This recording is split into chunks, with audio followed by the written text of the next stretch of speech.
Kok yang mau gede usahane, biasanya perlu modal nggak? Pastinya jawabannya iya.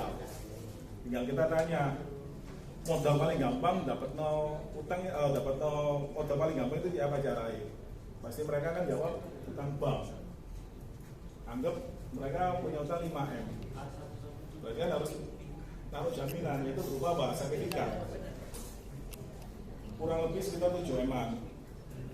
Sama deh. Bang ya ada namanya CP.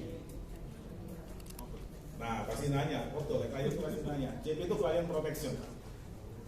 Maksudnya ya sama lah, misalnya debitur yang meninggal, maka utang ini dapat lunas. Nah, ini sampai ke bawah sama kayak yang tadi kata protection. Ya, kalau misalnya dengan kejadian sama punya utang 5M, terus kena stroke ya apa? Kita nanya loh. Nah, balik lagi nanti kan jaminan pasti hilang. Masih listrik, pendidikan anak sampai ke bawah sama kok. Iya. Oh, ini Contoh, nanti di sana mereka punya utang 10 ya bikin 2 kali lipat 20. Ketemu sisi ini biro premi ini selesai.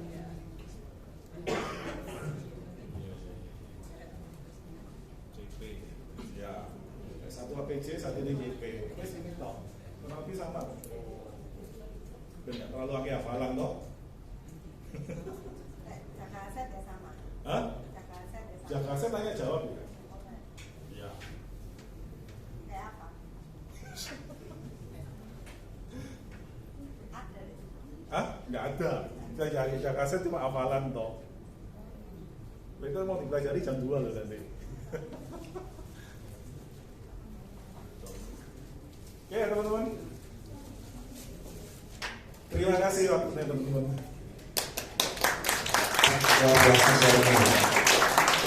Oke teman-teman, belajar banyak nggak hari ini kira-kira? Banyak ya. Nah, saya cuma mau nambahkan sedikit saja. Jadi apa yang di-sharingkan sama Pak Bingan itu sebelumnya adalah konsep ya. Teman-teman mungkin bingung antara konsep dengan produk. Kalau yang disebut dengan produk itu adalah CCP, Lintel, PPH Plus, itu produk ya.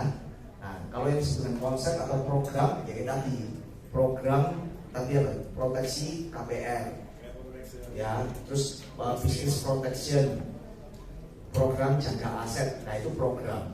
Nah, saran saya kalau teman-teman mau jualnya lebih gampang ya, ini penting, kalau mau jual lebih gampang jangan jual produk. Yang kita komunikasikan bukan produk, tapi yang kita komunikasikan adalah programnya, konsepnya ya, itu jauh lebih mudah diterima. Jadi kita mengemas sebuah produk itu menjadi sebuah program. Nah, program yang mau kita sampaikan harus tepat pada kebutuhan dan backgroundnya nasabah. Ya, tadi kan si Pak Bingan sudah jelasin tentang KPR protection. Judulnya aja KPR protection. Berarti yang mau kita ceritain tentang KPR protection ini harusnya orang yang punya KPR, betul kan? Jangan sampai yang kita cerita adalah anak kos, kan nggak cocok, ngerti ya? Nah, tahu dia punya KPR nggak? Punya KPR dari mana? Ya kita harus tanya. Nah itu yang disebut dengan proses namanya fact-finding. Jadi sebelum kita cerita tentang sebuah konsep, kita harus melakukan namanya fact-finding dahulu ya. Fact-finding itu menggali informasi dari si calon nasabah. Kira-kira ini backgroundnya apa sih orang ini? Tentang kondisi keluarganya, apakah dia sudah menikah atau belum? Anaknya ada berapa? Ya kan? Istrinya kerja atau enggak? Si bungsu usianya berapa? Nah dari sana kita punya gambaran. Dari kondisi keluarganya kita punya gambaran kira-kira orang ini punya tanggung jawab keuangan sebesar berapa. Anaknya 1 sama anaknya 3 sudah beda, betul ya? Anaknya masih kecil sama anaknya sudah dewasa sudah beda. Istrinya kerja atau tidak kerja itu juga beda. Nah dengan kita melakukan fact finding kita punya gambaran kondisi finansial seseorang seperti apa. Kemudian kita tanya tentang pekerjaannya. Dia kerjanya sebagai apa? Karyawan, wira swasta, profesional, ya kan? Kalau dia sebagai wira swasta, apakah usahanya sudah autopilot atau masih dia harus terlibat dengan usahanya? Nah tujuannya apa? Sekali lagi kita ingin mengenal si calon nasabah ini. Nah terus dia punya rumah yang dia tinggali ini dia beli dengan cash atau dia beli dengan cara KPR, ya kan? Nah seperti itu teman-teman. Terus dia sudah punya asuransi belum? Kalau dia sudah punya asuransi, kira-kira asuransinya apa? Kalau belum, kira-kira apa yang membuat selama ini dia berpikir untuk menunda punya asuransi? Nah itu namanya proses finding. Dan kita semakin banyak menggali informasi dari nasabah, kita semakin punya gambaran yang jelas. Oh, nasabah saya itu kondisinya seperti ini, dan kita tahu kita harus ngomong dari sisi yang mana. Jelas ya? Nah, justru yang paling lama itu atau butuh waktu itu adalah di fact findingnya. Ya, jangan kayak tadi datang-datang langsung cerita tentang proteksi KPR, ternyata anak kos-kosan kan yang gitu. Ya, seperti itu. Nah, sebenarnya konsep itu banyak sekali. Ya, konsep itu banyak sekali, nggak cuma terbatas 3 tadi ya, nggak cuma terbatas proteksi KPR, nggak cuma terbatas proteksi bisnis, jaga aset, banyak. Dan sebenarnya konsep itu kita bisa kreatif untuk menciptakan sendiri, ya. Nah, semakin Anda semakin punya jam terbang, Anda punya kreativitas untuk menciptakan konsep itu tidak terbatas, ya, seperti itu. Nah, itu semua tergantung jam terbang. Cuman awal-awalnya kita bisa contoh dari konsepnya teman-teman yang lebih senior. Nah, dari sana nanti dengan jam terbang Anda bisa kelola dengan bahasa Anda sendiri. Nah, kemudian tentang goal setting. Nah, teman-teman saya gini. Siapa di sini yang baru bergabung kurang dari 3 bulan? Oke, 50% lebih mungkin kurang dari 3 bulan ya. Nah, teman-teman saya mau sampaikan begini. Kalau kita mau sukses di Prudential, kita harus suatu saat mulai berpikir untuk mengembangkan bisnisnya. Waktu join di Prudential sempat nggak diceritain kalau di Prudential income-nya bisa 100 juta per bulan? Halo? Tahu nggak? Tahu kan ya? Nah, teman-teman tahu nggak untuk bisa punya income 100 juta per bulan di Prudential, cara yang paling gampang caranya bagaimana? Suruh jualan terus atau kita kembangkan tim? Kembangkan bisnisnya. Nah, untuk bisa kembangkan bisnis berarti kita harus melakukan namanya ngejar promosi. Jadi kalau agen kejar promosi jadi agen. Ya, selama kita nggak promosi ya bisnis kita nggak berkembang. Oke? Let's say tahun ini Anda baru bergabung, mungkin tidak berpikir untuk kejar promosi. Tapi tahun depan, Januari begitu Anda masuk di bulan Januari, pasti Anda harus berpikir, saya tahun 2020 mau kejar promosi A. Kan begitu kan ya? Nah, saya mau katakan begini, fondasi yang paling penting waktu kita membangun sebuah bisnis, itu adalah Anda harus bisa jualan. Mau bisnis apapun, nggak cuma asuransi, Anda mau bisnis apapun, harus bisa jualan. Ya, suka nggak suka, ya harus bisa jualan. Ya, dulu saya adalah orang yang nggak suka jualan, tapi saya sadar bahwa jualan itu penting sekali. Makanya kita harus bisa jualan.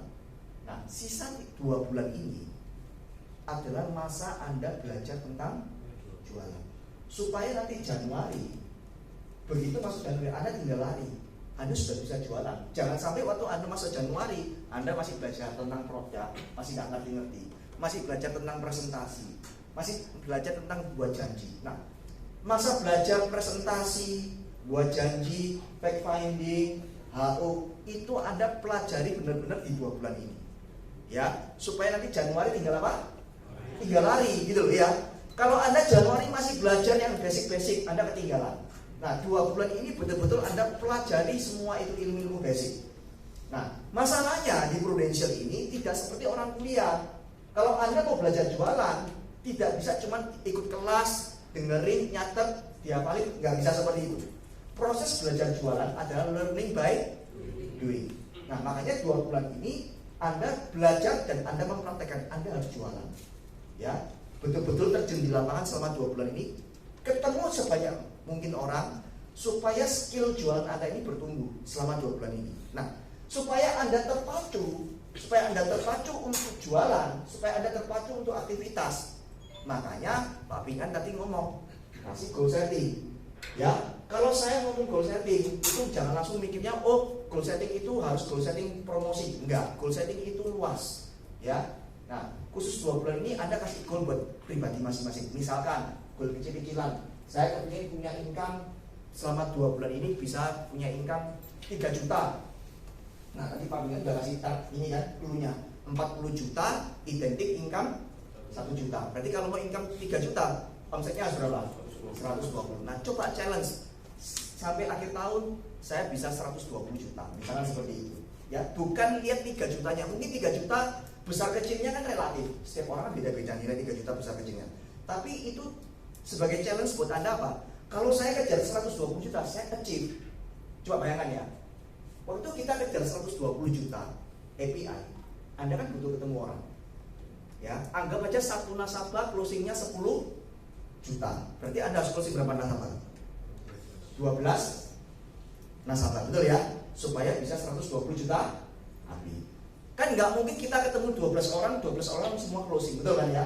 Pasti ada yang nggak closing. Katakanlah 1:2 atau 1:3. Kalau kita 1:3 untuk bisa closing 12 orang, berarti kita harus presentasi berapa orang? 36. Waktu kita ketemu 36 orang, kira-kira 36 orang ini pasti melontarkan pertanyaan-pertanyaan yang berbeda satu dengan yang lain, betul kan? Nah, bayangkan ya, selama 2 bulan ini, kalau kita ketemu 36 orang dengan 36 pertanyaan, sehingga muncul satu kebutuhan, 36 kali kita konsultasi sama leader kita, kira-kira Anda tambah pintar kan? Nah, itu. Jadi di balik 120 juta itu sebetulnya ada satu proses pembelajaran yang sangat luar biasa. Paham ya? Nah, jadi supaya Anda belajarnya itu lebih terarah, pertumbuhannya itu lebih terarah, makanya dikasih namanya goal. Dikasih goal setting. Ya, saya kasih contoh 120 juta, tapi angkanya terserah Anda. Nah, sebaiknya sepulang dari acara ini, besok pagi kontak leadernya, minta waktu sesi ketemu private, dan aku mau leader ya, bukan herder ya. Dan aku pengen goal setting ini sampai akhir tahun. Kira-kira menurut leader ini berapa? Gimana nih goal setting? Bantu saya. Ya. Nah, nanti dari sana ketemu satu angka yang pasti, itu jadikan motivasi untuk kerjanya yang optimal selama 2 bulan. Ya. Nah, saya yakin kalau Anda punya goal yang optimal yang untuk dikejar selama 2 bulan ini, nanti tahun depan untuk kejar promosinya pasti lebih mantap. Oke? Itu aja dari saya ya. Thank you, selamat pagi.